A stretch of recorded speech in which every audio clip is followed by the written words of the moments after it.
The only way to win is to stop playing. The wrench slipped from my hand and clattered against the concrete floor of Patterson's auto shop. Tommy was laughing so hard he nearly choked on his energy drink. "Dude, you gotta see this," he wheezed, shoving his phone in my face. "This couple's getting freaky in the back of an Uber. The comments are brutal." The TikTok played on loop. Two people making out in the backseat of a car while some text overlay mocked the clueless husband at home. The video had 3 million views and climbing. I wiped my greasy hands on my coveralls and looked closer. Something about the background caught my eye. That street sign. That blue house with the crooked mailbox. That was my street. I grabbed Tommy's phone and paused the video. There, parked in the driveway behind the Uber, was my silver Honda Civic with the dented bumper from last winter. The woman in the back seat had blonde hair and a butterfly tattoo on her shoulder.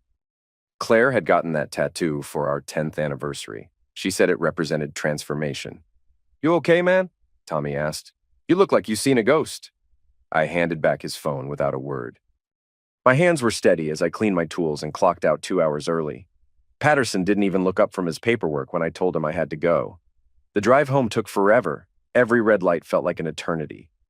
I kept replaying the video in my head, memorizing details. The timestamp showed it was filmed 3 days ago, Tuesday afternoon, when I was working a double shift. I parked in my driveway next to the same spot where the Uber had been. The house looked normal, peaceful even. Claire's car was gone, probably picking up Maya from school. Inside, everything was exactly as I'd left it that morning. Coffee mug in the sink, Claire's romance novel face down on the kitchen counter, the smell of her vanilla perfume still lingering in the air. I sat at my computer and did something I'd never done before. I took screenshots of our joint bank accounts, insurance policies, and investment portfolios. Then I changed all the passwords and removed Claire's access. 23 years of marriage, 17 years raising Maya. All of it reduced to a viral video where strangers laughed at the stupid husband who didn't know his wife was screwing around. But I did know. I'd known for months. The late nights, the new clothes, the way she looked through me instead of at me. I just hadn't cared enough to do anything about it. That was my first mistake. Claire walked through the front door at 6:30, grocery bags in hand and a smile on her face.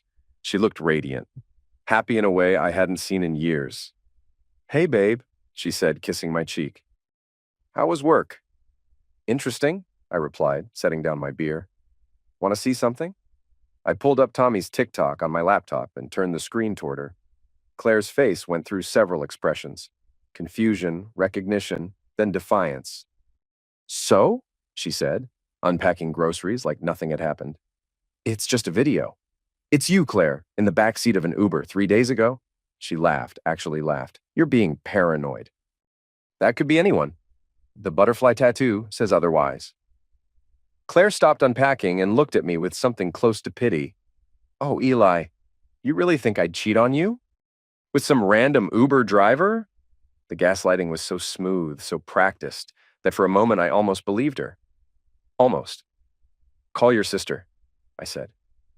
"What?" "Call Jessica.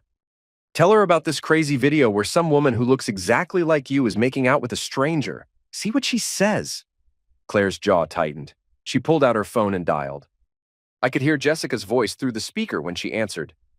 "Hey, Jess, you'll never believe this," Claire said, her voice dripping with amusement. "Eli thinks I'm cheating on him because of some stupid video online." "Can you believe it?" Jessica's laughter was immediate and harsh. "Oh my God, seriously? What video?" "Some TikTok where a woman with blonde hair is kissing a guy in a car.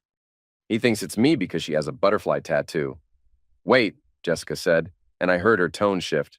"Claire, you didn't actually—" "Of course not," Claire cut her off quickly. "But you know how insecure Eli gets." "Remember when he thought I was flirting with the mailman?" More laughter from Jessica. "Men are so pathetic when they're threatened." "Maybe if he paid more attention to you instead of hiding in that garage all day." I closed the laptop and walked outside. The evening air was cool against my face. I sat on the porch steps and waited. 20 minutes later, a black Honda pulled up to the curb. The driver was young, maybe 25, with carefully styled hair and arms covered in tattoos. He wore a gold chain and designer sunglasses, even though the sun was setting. He rolled down his window and honked twice. Claire appeared in the doorway, gave me a look that said, "We'll finish this later." and walked toward the car. "Hey, Ray," she called out, loud enough for the neighbors to hear. "Thanks for picking me up." "Girls' night, you know how it is." Ray grinned and revved his engine. "No problem, beautiful. Anything for you." That's when I stood up and walked over to the car. Ray's window was still down. He looked at me with barely concealed amusement. "You must be the husband," he said. "Claire's told me so much about you." I didn't say anything. I just reached through the window and grabbed him by his shirt collar, pulling him halfway out of the car before driving my fist into his jaw. Ray's sunglasses flew off and his head snapped back. He tried to reverse, but I had leverage now, dragging him completely out of the vehicle. He swung wild, catching me in the ribs, but I'd been working with my hands for 2 decades. I knew how to throw a punch. I dropped him with a straight right to his nose. Crimson splattered across his designer shirt. He tried to get up, swinging desperately, but I caught his wrist and twisted until he screamed. "Eli, stop!" Claire was yelling from somewhere behind me. "What the hell is wrong with you?" Neighbors were coming out of their houses now. Mrs. Patterson from across the street, the college kids from next door. All of them staring as Ray crawled back toward his car, life fluid streaming from his nose. "You're crazy, man," Ray gasped, fumbling for his keys. "Absolutely psychotic." "Maybe," I said, loud enough for everyone to hear. "But I'm just getting started." Ray drove away with his horn blaring and his ego in pieces. Claire was screaming at me, calling me names I'd never heard her use before. The neighbors were whispering among themselves, probably calling the police. I walked back into the house, grabbed my truck keys, and left. I didn't look back. Maya was waiting for me at Rosewood High's main entrance when I picked her up the next morning. She slid into the passenger seat without a word, her arms crossed and her expression cold. "Mom told me what you did," she said finally. "I'm sure she did. She said you attacked some innocent guy for no reason. That you're having some kind of breakdown." I stopped at a red light and looked at my daughter. 17 years old, blonde hair like her mother, but with my dark eyes. She'd been my world once. Before Claire turned her against me with whispered conversations and shared eye rolls.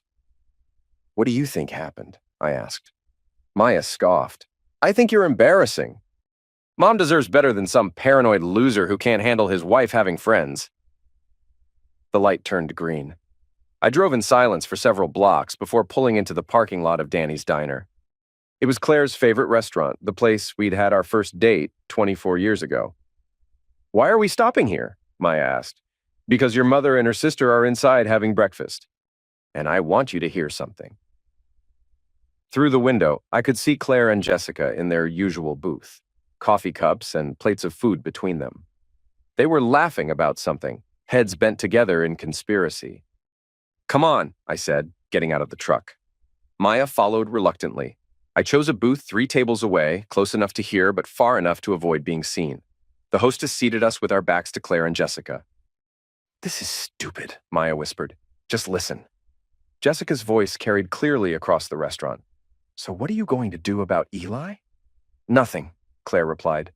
"He'll calm down in a few days. He always does." "Remember when he thought I was having an affair with his brother? That was different. You weren't actually sleeping with anyone then." They both laughed. Maya's face went pale. "Ray's good in bed," Claire continued, "but he's not exactly husband material. Too young, too immature, but God, the things he does with his tongue." "Claire," Jessica giggled. Not at breakfast. I'm serious. After 18 years of missionary position with Mr. Excitement over there, it's nice to feel alive again. Ray makes me feel like I'm 25. Maya was staring at her untouched orange juice. Her hands were shaking. "What about Maya?" Jessica asked. "She adores you. Won't this mess her up?" "Kids are resilient," Claire said dismissively. "Besides, maybe it's time she learned that her father isn't the hero she thinks he is. He's boring, Jessica. Deadly boring. He comes home from that garage covered in grease, eats dinner in silence, and falls asleep watching TV. When's the last time he surprised me? When's the last time he made me laugh? So why don't you just leave him? Because I'm not stupid. He's got good insurance, steady job, and that house is in both our names. Ray's fun, but he can't pay my bills. I left $20 on the table and walked out. Maya followed, tears streaming down her face. "I didn't know," she whispered in the parking lot. "Dad, I didn't know she was—" "Yeah, you did," I said, starting the truck. "You just chose her side anyway." The drive to school was silent. When I dropped Maya off, she hesitated at the passenger door. "What are you going to do?" she asked. "I'm going to give your mother exactly what she wants," I said. A life without me in it. That afternoon, I deleted myself from our shared streaming accounts, changed my phone number, and opened a new bank account. I transferred half of our savings, legally mine, and closed our joint credit cards. By evening, Claire was calling frantically, but I had already switched to a burner phone. The old Eli was gone. What remained was something colder, more focused, something dangerous. Rico's ink was tucked between a pawn shop and a taco stand on the rough side of town. I'd known Rico since we were kids, back when we used to steal bicycles and sell them for candy money. Now he owned the most respected tattoo parlor in the city. "Eli Moreno," he said, looking up from a client's arm. "Haven't seen you in forever, man. What brings you to my kingdom?" I waited while he finished a tribal design on some college kid's bicep. The shop smelled like antiseptic and cigarettes. Rap music played softly from hidden speakers. "Need to ask you something private," I said when the customer left. Rico locked the front door and flipped the sign to closed. He opened 2 beers and handed me one. "Talk to me, Hermano." I showed him the TikTok video. Rico watched it twice, his expression growing darker each time. "That's Claire," he said. It wasn't a question. "You recognize the guy?" "Ray Hutchinson. He's been around. Does Uber, DoorDash, whatever pays? Thinks he's some kind of influencer because he's got 50,000 TikTok followers." Rico was quiet for a moment, studying my face.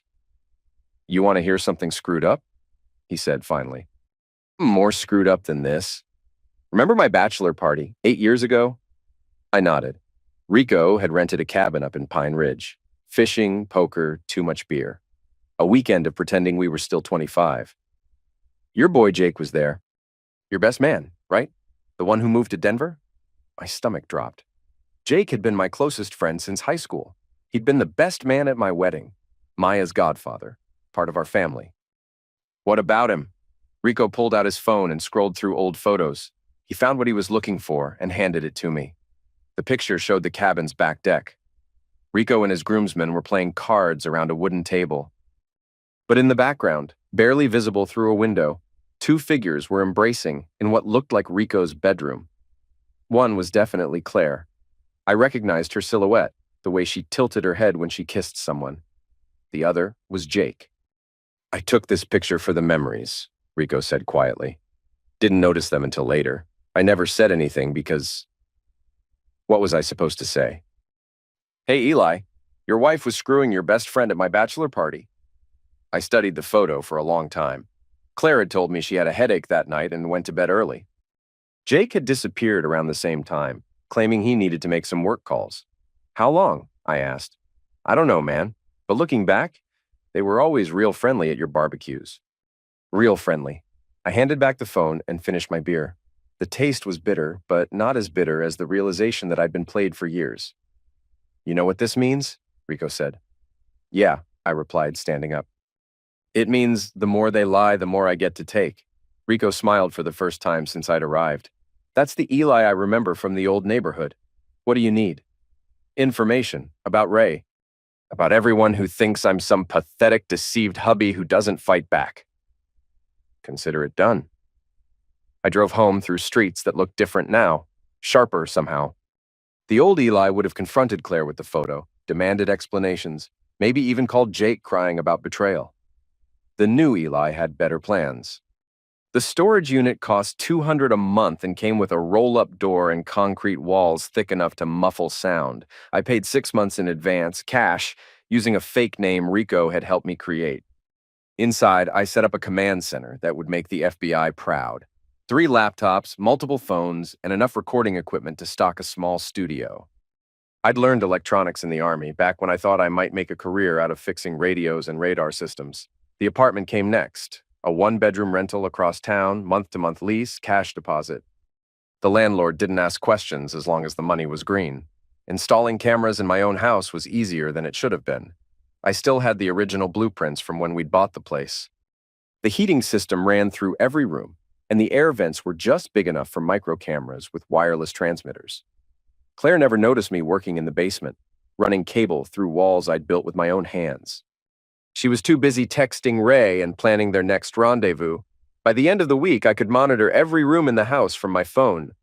Audio and video crystal clear, automatically uploaded to cloud storage accounts Claire couldn't access or delete. The first recording session was educational. Claire brought Ray home on Thursday afternoon, 3 hours before Maya got out of school. They barely made it to the living room before tearing each other's clothes off. I watched from my storage unit, taking notes like a scientist studying lab rats. Ray was all noise and flash, the kind of lover who thought volume equaled skill. Claire seemed to enjoy the performance, but I could tell she was faking most of it. What really got to me wasn't the sex, it was what came after. "Your husband's such a loser," Ray said, lighting a cigarette on my couch. "I can't believe you married that guy." "He wasn't always boring," Claire replied, wrapped in my favorite blanket. "When we met, he had this intensity, you know? But 20 years of marriage just eliminated it. Why don't you leave him?" "Because he's useful. He pays the mortgage, keeps my car running, provides health insurance. I'm not stupid enough to give up security for good pecker." They both laughed. Ray blew smoke toward the ceiling fan I'd installed last summer. "Besides," Claire continued, "this is more fun, the sneaking around, the risk. If I divorced him, it would just be another boring relationship." Ray sat up and grabbed his phone. "Check this out. I'm going to post about this later." He showed Claire his TikTok account. The bio read, "Living life to the fullest, your girl's favorite side piece." His most recent video was filmed in what looked like my garage. He was lip-syncing to some rap song while holding up a wrench, mocking dudes who think they're tough because they work with their hands. The caption read, "When her husband calls you bro but doesn't know you're hitting it from the back." That video had 200,000 views and thousands of comments. People were laughing at me, at my marriage, at my entire life, and I'd never even seen it. "You're terrible," Claire giggled, but she was clearly enjoying the attention. "Hey, it's not my fault he's blind. Some dudes just don't pay attention to what's theirs." Ray dressed quickly and left through the back door, probably to avoid nosy neighbors. Claire cleaned up their mess and sprayed air freshener like that would hide the smell of betrayal. I turned off my monitors and sat in the darkness of my storage unit. 23 years of marriage reduced to content for some punk's social media account. But now I had everything recorded, every laugh, every insult, every casual cruelty. And I was just getting started. Thunder Fitness was the kind of gym where serious fighters trained alongside weekend warriors trying to recapture their youth. Ray taught a Tuesday evening boxing class called Street Smart Fundamentals, which was mostly rich kids paying $50 to punch heavy bags and feel dangerous. I signed up under the name Michael Torres, paid cash, and told the front desk I was new to the area. The young woman behind the counter barely looked up from her phone. Ray's class had 12 students, all of them soft and eager to impress their instructor. Ray wore designer workout gear and shadowbox between explanations, showing off combinations he'd probably learned from YouTube videos. "Boxing isn't just about throwing punches," he lectured the group. "It's about confidence, about showing the world you're not someone to mess with. Some people are naturally fighters, others," he looked directly at me, "others need to learn the hard way." I nodded along like the eager student I was pretending to be. Ray ate up the attention, probably thinking he'd found another easy mark to boost his ego. "Pair up for some light sparring," Ray announced. "Nothing heavy, just practice your combinations." When no one volunteered to partner with me, Ray stepped forward with a patronizing smile. "I'll work with the new guy," he said. "Show him how it's done."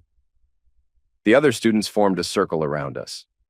Ray put on headgear and handed me a pair that smelled like disinfectant and other people's sweat.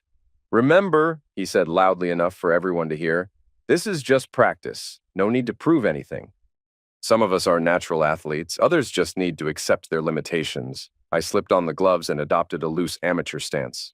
Ray immediately began showing off, dancing around me with exaggerated footwork, throwing combinations at half speed. "See that footwork?" he called to the class. "That's what 20 years of training looks like."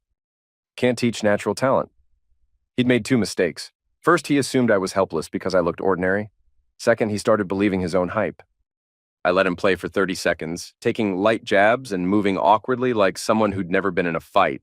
Ray grew more confident, throwing harder shots, talking more trash. "This is what happens when you don't take care of yourself," he announced, landing a jab to my shoulder. Some guys just accept being beta males their whole lives. That's when I decided he'd had enough fun. Ray threw a lazy left hook, telegraphing it from 3 zip codes away. I stepped inside his guard, deflected the punch, and drove my right hand into his solar plexus. Not hard enough to cause permanent damage, but hard enough to fold him in half. As he doubled over, gasping, I grabbed the back of his head and brought my knee up toward his face. At the last second, I pulled it, letting my kneecap tap his forehead just hard enough to make a point. Ray staggered backward, eyes wide with shock. The casual arrogance was gone, replaced by something close to fear. "Lucky shot," he wheezed, trying to regain his composure. I didn't give him the chance. I moved forward with combinations I'd learned in the Army, back when fighting wasn't a hobby but a survival skill. Jab, cross hook, slipping his desperate counters, controlling distance and timing like he was moving through molasses. Ray swung wild, trying to catch me with something big and sloppy. I ducked under his haymaker and came up with an uppercut that snapped his head back. Not enough to knock him out, but enough to scramble his brain for a few seconds. The gym went dead quiet, except for Ray's labored breathing. He was still standing, but barely. His designer shirt was soaked with sweat, and his perfect hair was plastered to his scalp. "That's enough," someone called from the crowd. But Ray wasn't done embarrassing himself. He charged forward with his head down like an angry bull. I sidestepped and let his own momentum carry him into the heavy bag behind me. He bounced off and hit the mat hard. "Stay down," I said quietly. Ray tried to get up, slipped, and fell again. The second time he managed to reach his knees, he stayed there, breathing hard and staring at the floor. I pulled off my gloves and headgear. "Thanks for the lesson," I told him. Really educational. As I walked toward the exit, I heard someone behind me say, "Holy crap, did you get that on video?" Someone had. By morning, footage of Ray's humiliation was trending on local fitness forums. The comments were brutal. "Fake tough guy gets schooled. This is what happens when you believe your own hype. That old dude just ended this kid's whole career. Ray never taught another class at Thunder Fitness." Word got around that he'd been exposed as a fraud, that some random middle-aged guy had made him look like an amateur in front of his own students. But I wasn't done with him yet, not even close.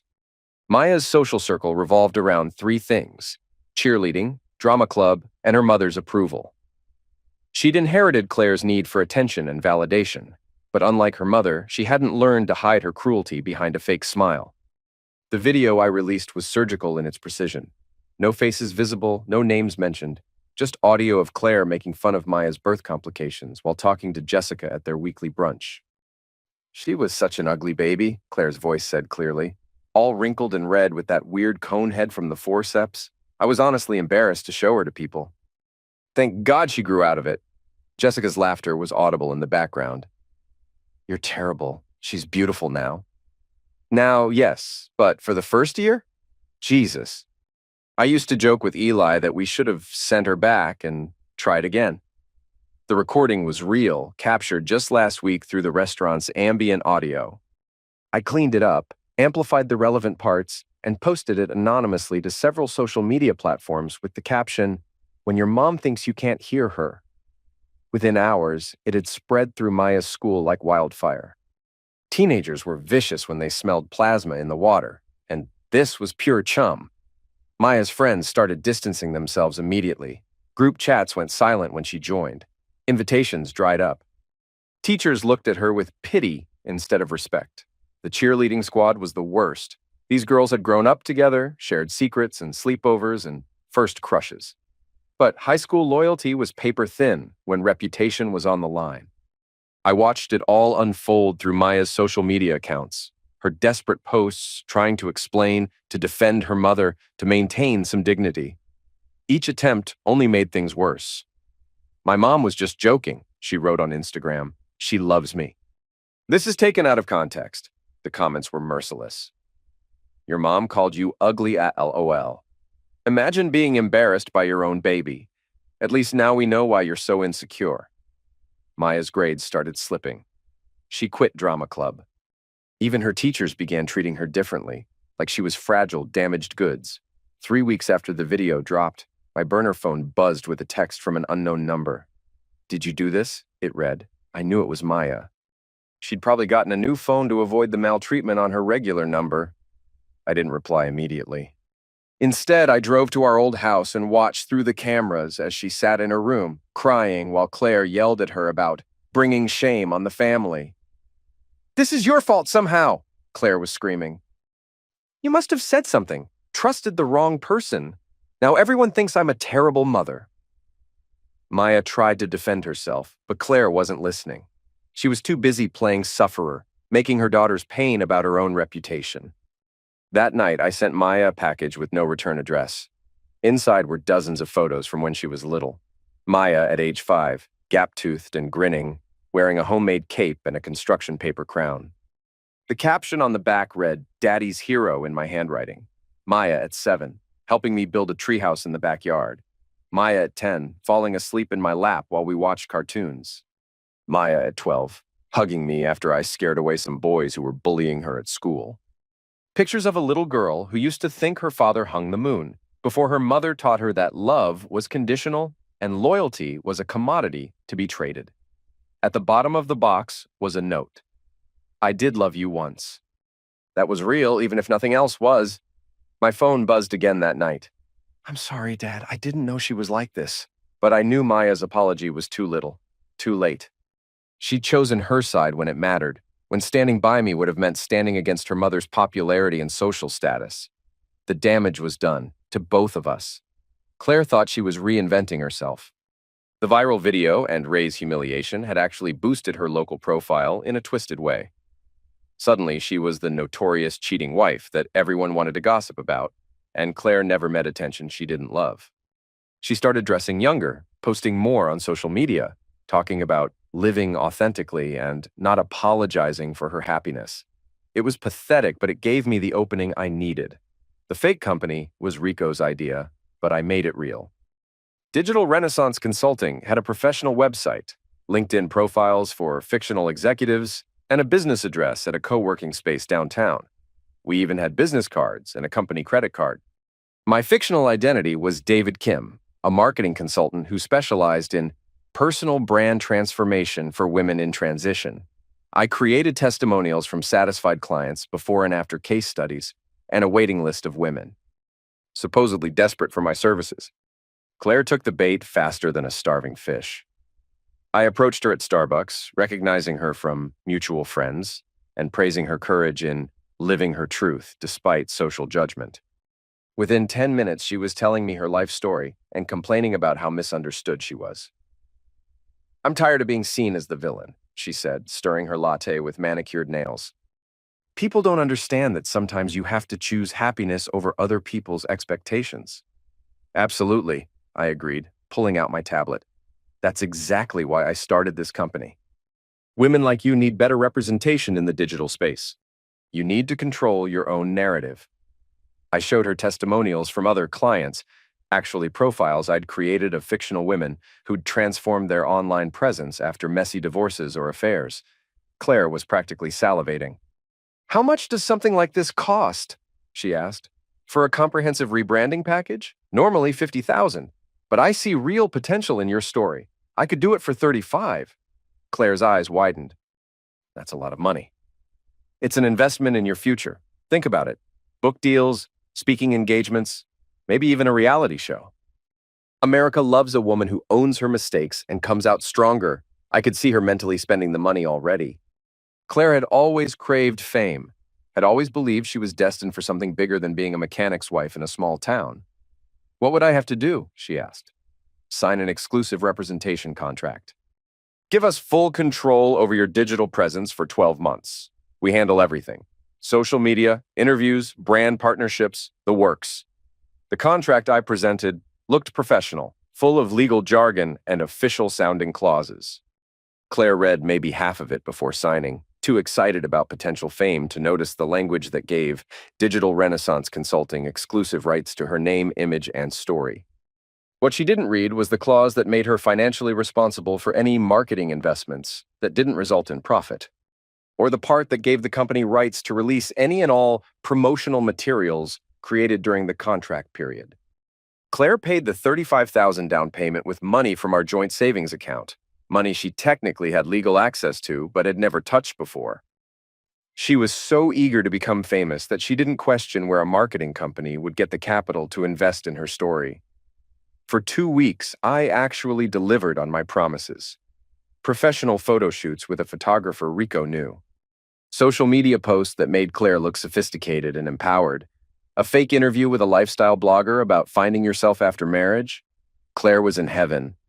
She bought new clothes, got her hair styled, started talking about moving to Los Angeles to be closer to entertainment industry opportunities. Then I pulled the rug out.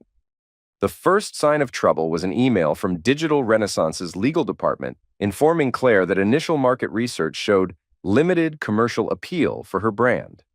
Focus groups had responded negatively to her story, finding her unlikable and self-serving. The company was terminating her contract and demanding immediate repayment of all marketing investments, which, according to the fine print, now totaled $68,000, including photographer fees, web development, and opportunity costs. Claire called the company's phone number and got a recording saying the business had been dissolved due to financial irregularities. The website went dark.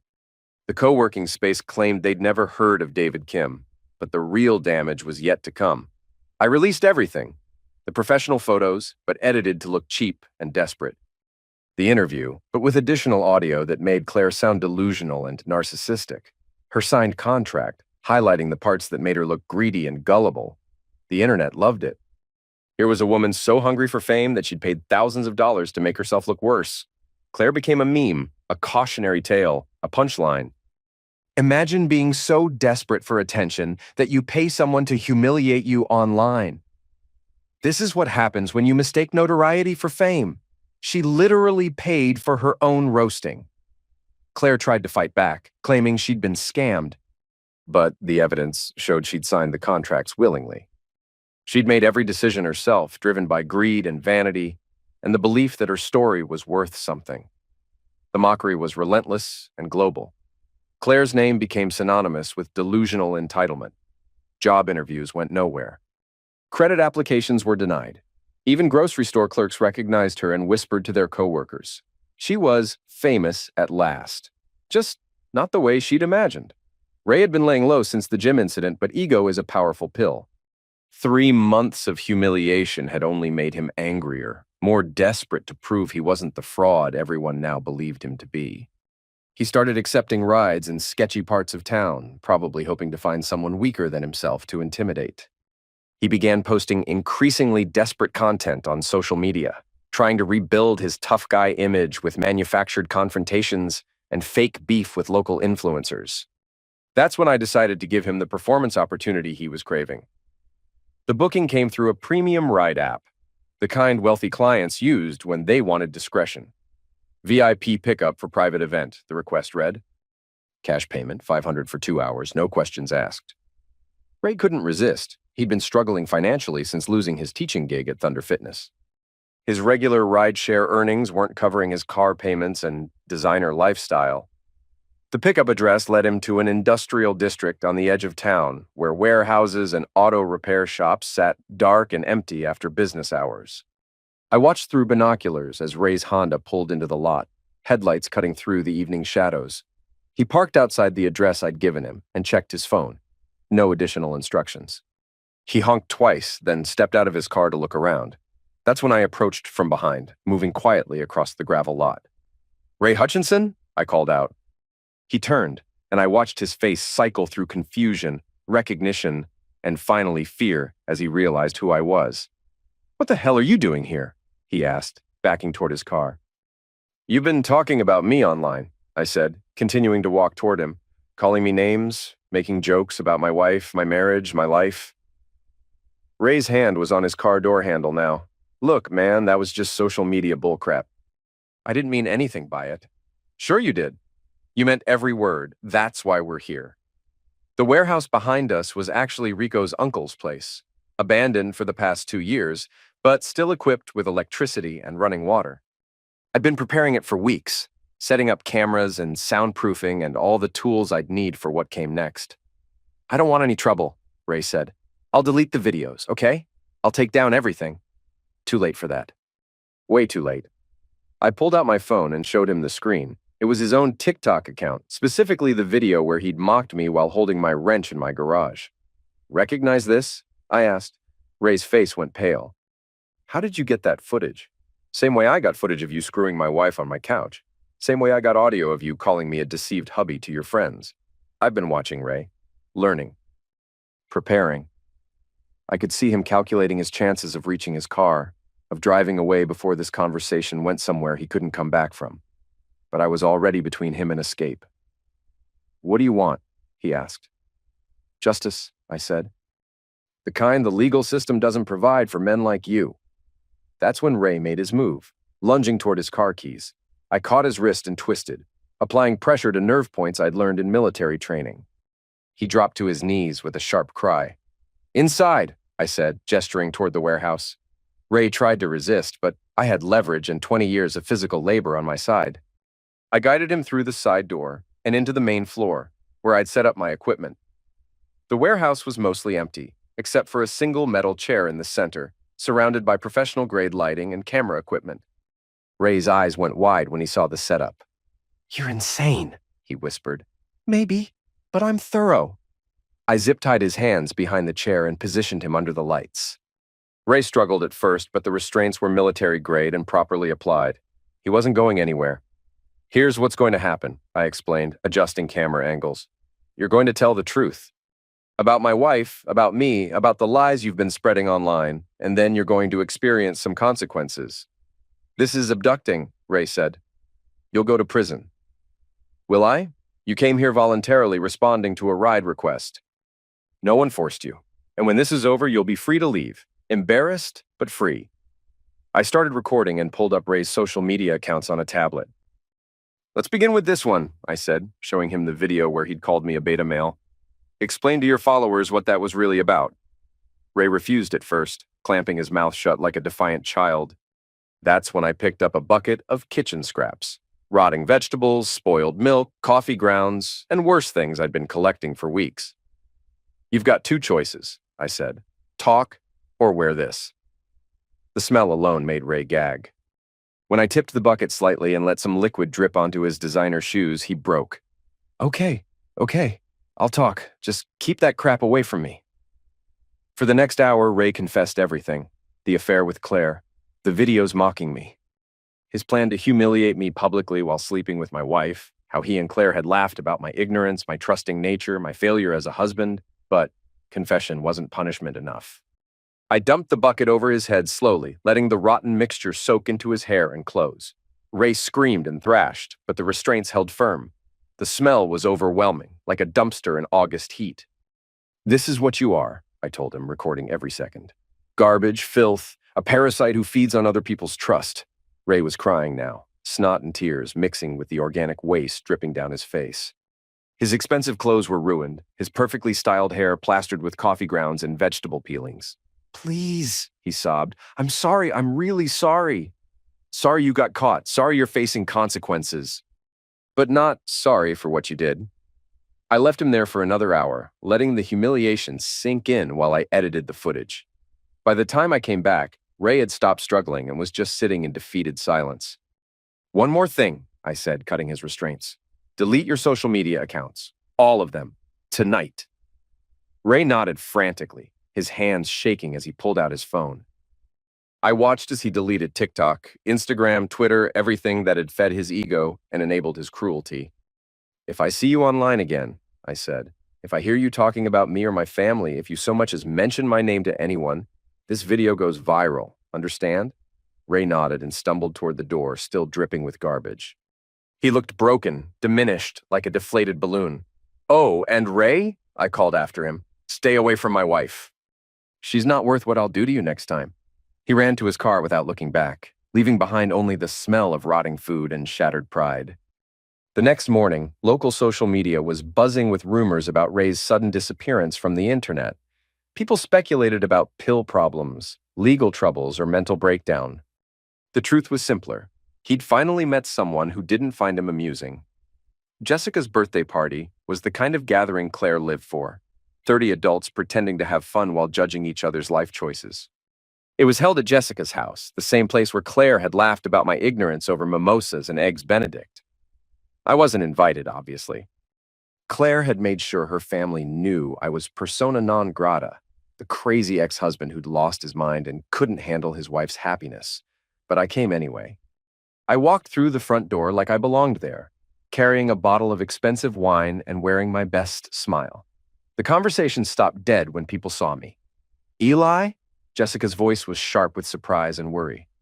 What are you doing here? Celebrating, I said, setting the wine on the kitchen counter. It's a party, right? Claire appeared from the living room, her face flushed with anger and embarrassment. She was wearing a tight red dress that showed off her figure, probably hoping to impress some man who wasn't her husband. You need to leave, she said loudly enough for everyone to hear. Right now. I brought a gift, I replied, pulling out my phone. Something everyone should see. Before Claire could stop me, I connected my phone to Jessica's smart TV via Bluetooth. The screen lit up with footage from inside our house, high-definition video of Claire and Ray on our living room couch. But this wasn't just Zex. This was the conversation afterward, where Claire had called me a loser and laughed about my ignorance, where Ray had boasted about fooling the pathetic husband who paid for everything. The party guests watched in stunned silence as my wife's betrayal played out in surround sound. Claire's parents, her siblings, her friends, all of them hearing the truth about what she really thought of her marriage and her family. Turn it off! Claire screamed, lunging for the TV remote, but I wasn't done. The next video showed Claire's confession to Jessica at the diner, admitting the affair and explaining how she was using me for financial security while getting her thrills elsewhere. I never loved him, Claire's voice said clearly through the speakers. Not really, he was just safe, reliable, a good provider. But Ray makes me feel alive. Jessica's face went white.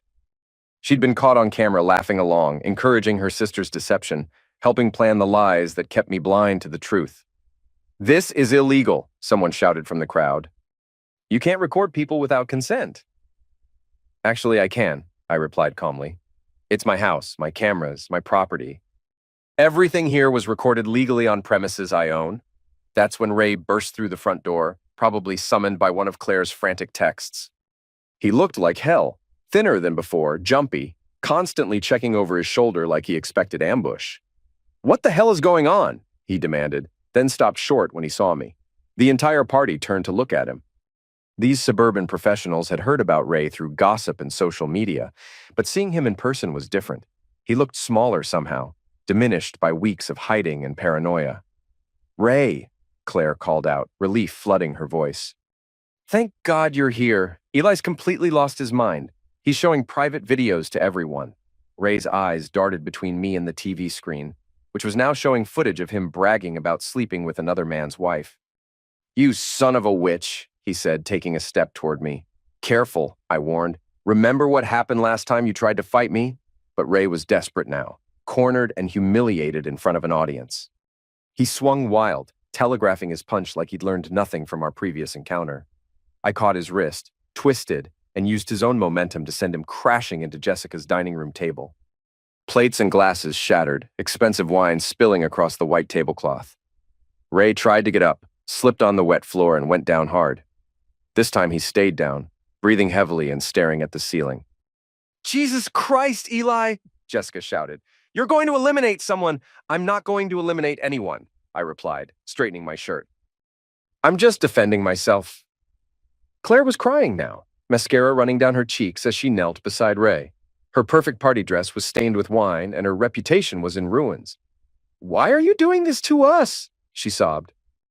We never meant to hurt you. Yes, you did, I said. You planned it. You enjoyed it. You laughed about it with your friends. The only thing you regret is getting caught. Claire's parents stood in the doorway, looking older than their years. Her father had always liked me, had treated me like the son he'd never had. Now he couldn't meet my eyes. Pack your things, he told Claire quietly.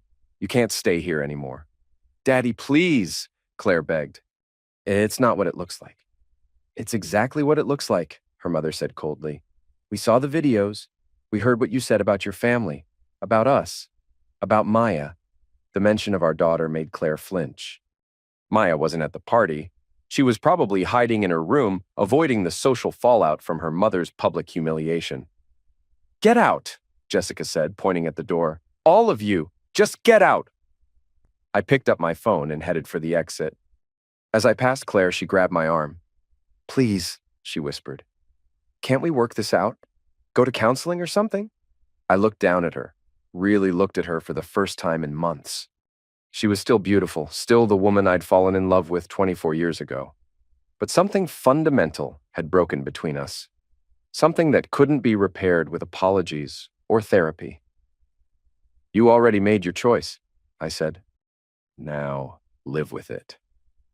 I walked out into the night air, leaving behind the wreckage of my marriage and the shocked silence of people who'd finally seen the truth.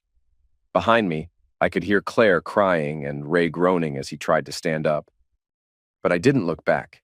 I was done looking back.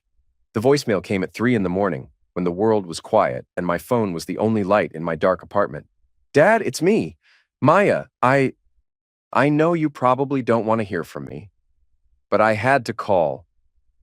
Her voice was shaky, younger than her 17 years. I could hear traffic in the background like she was calling from a parking lot or street corner. I saw the videos.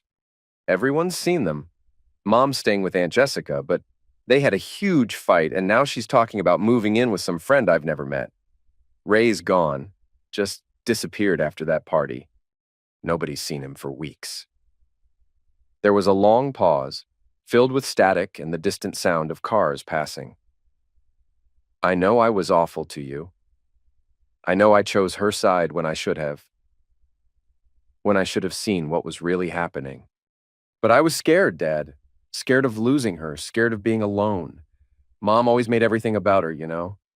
If you didn't agree with her, if you questioned her, she'd shut you out completely. I sat up in bed, phone pressed to my ear, listening to my daughter's confession in the darkness. She's different now, angry all the time, paranoid. She keeps saying you ruined her life, that you're some kind of monster. But I remember who you were before all this started. You never yelled at me, never made me feel stupid or worthless. You were just there, steady. Safe. Maya's voice cracked on that last word. I'm sorry, Dad. I'm so sorry for everything I said, everything I did. I know you probably hate me now and I deserve it. But I wanted you to know that I remember. I remember building that treehouse, and the time you scared away those bullies, and how you used to read me stories when I couldn't sleep. Another pause. Longer this time. I don't know where you are or what you're planning to do next, but if there's any part of you that still loves me, could you maybe call me back? I miss you. I miss having a dad. The voicemail ended with a soft click, leaving me alone with the silence and the weight of 17 years of fatherhood. I didn't call back immediately. Instead, I sat in the darkness thinking about choices and consequences, about the difference between justice and revenge, about whether love could survive betrayal. 3 days later, I left a package on Maya's doorstep. Inside was her old artwork from kindergarten. Crayon drawings of our family, stick figures holding hands under a yellow sun. Pictures of a little girl who'd drawn her daddy as the tallest figure, the one standing between her and the world. At the bottom was a photo I'd kept in my wallet for 12 years. Maya at age 5, wearing a paper crown she'd made in art class and a cape fashioned from one of my old work shirts. On the back, in my handwriting, Daddy's hero. There was no note, no explanation. Just evidence of a time when love was simple and trust was absolute. Maya called that night, crying so hard she could barely speak. I found the package, she managed between sobs. I remember that day. I remember making that crown, and you said I looked like a real princess. You did, I said quietly. It was the first time I'd spoken to her in months. Are you ever coming home? The question hung in the air between us, loaded with hope and fear and the knowledge that some things, once broken, couldn't be put back together. I don't think so, sweetheart. Because of what I did? Because of what we all did. Because home isn't a place anymore. It's people who trust each other, and we lost that somewhere along the way. Maya cried harder. I want to fix it. I want to make it right. Some things can't be fixed, but that doesn't mean they weren't real. You were the best thing in my life for 17 years. That doesn't change just because everything else fell apart. We talked for another hour, carefully navigating around the wreckage of our family. Maya told me about school, about friends who'd drifted away during the scandal, about nights when she lay awake wondering if she'd made the right choices. I told her about my new apartment, about starting over at 46, about learning to live with the person I'd become. "Will I see you again?" she asked as the conversation wound down. "Maybe. When you're older, when you're ready to see me as I really am, instead of as the father you remember or the villain your mother painted." "I already see you," Maya said. "I see you now." But I wasn't sure she did. I wasn't sure anyone could see the man I'd become. Not hero, not villain, just someone who'd learned that love without respect was just another form of slow poison. After we hung up, I sat in my apartment thinking about the child who called me her hero and the teenager who'd chosen her mother's lies over her father's silence. Maybe someday we'd find our way back to each other. Maybe not. But at least now she knew the truth. I'd loved her once, completely and without reservation. And somewhere, buried under months of anger and revenge, I loved her still. The train station at dawn was almost empty, just a few early commuters clutching coffee cups and checking their phones. I sat on a wooden bench with a single duffel bag at my feet, watching the sun rise over tracks that stretched toward cities I'd never seen. My ticket was for Denver, though I might not stay there long. Rico had given me contacts in Colorado, people who needed skilled mechanics and didn't ask too many questions about the past. The 6:15 train pulled into the station with a grinding of metal and a hiss of hydraulic brakes. I picked up my bag and walked toward the passenger car, thinking about the life I was leaving behind. That's when I heard a voice behind me. "Excuse me? Are you the guy from the gym video?" I turned to see a young man, maybe college age, holding up his phone like he was trying to place my face. "You know," he continued, "the one where you knocked out that TikTok dirtbag? That was epic, man." That guy had it coming. For a moment, I considered denying it, pretending to be someone else. But lies had destroyed my marriage and poisoned my relationship with my daughter. I was done with deception. "Yeah," I said. "That was me." The kid grinned and held out his phone. "Could I get a selfie? My friends will never believe I met you. You're like internet famous." I looked at the phone, then at the train that was loading passengers for departure. 6 months ago, I would have been horrified by the attention, embarrassed by the notoriety. Now I just felt tired. I said, shouldering my bag. But not anymore. I climbed aboard the train without looking back, found a window seat, and watched my hometown disappear behind the morning haze. There was no dramatic music, no moment of profound realization, no sense of closure or new beginning. Just a man on a train, carrying everything he owned in a single bag, heading toward an uncertain future. The conductor came through, checking tickets. An elderly woman across the aisle asked if I was traveling for business or pleasure. A child behind me kicked my seat until his mother made him stop. Normal life, anonymous life, the kind of ordinary existence I'd taken for granted before my world exploded into viral videos and public humiliation. As the landscape rolled past my window, fields and forests and small towns where people lived quiet lives away from social media and manufactured drama, I thought about Claire and Maya and the man I used to be, the husband who'd trusted too much, the father who'd loved too quietly, the fool who'd believed that loyalty was a virtue instead of a weakness. That man was gone now, left behind with everything else I'd discarded. What remained was something harder, more focused. Someone who understood that respect was more valuable than love, that silence was more powerful than words, that sometimes the only way to win was to stop playing the game entirely. The train picked up speed, carrying me toward whatever came next. I closed my eyes and let the rhythmic clicking of wheels on rails drown out the voices in my head. Claire's laughter, Maya's tears, Ray's boasts, the endless commentary of strangers who'd turned my pain into entertainment. When I opened them again, the sun was higher and the landscape had changed. New territory, new possibilities. Somewhere behind me, Claire was probably planning her next move, looking for another man to provide what I no longer would. Maya was getting ready for school, navigating the social fallout of her mother's choices. Ray was hiding in whatever hole he'd crawled into, afraid to show his face online or off. But their stories were no longer mine to tell. I was just a passenger now, riding toward a horizon that held no promises and no guarantees. The man who'd built tree houses and scared away bullies who'd worked double shifts to pay for dance lessons and college funds, who'd believed in forever and happily ever after. That man had gotten off at an earlier stop. What remained was something simpler and more dangerous. A person who'd learned that love could be weaponized, that trust could be monetized, that sometimes the deepest wounds came from the people who claimed to care about you most. The train rolled on through the morning light, carrying me away from everything I'd ever known toward everything I'd never imagined. And for the first time in months, I wasn't looking back.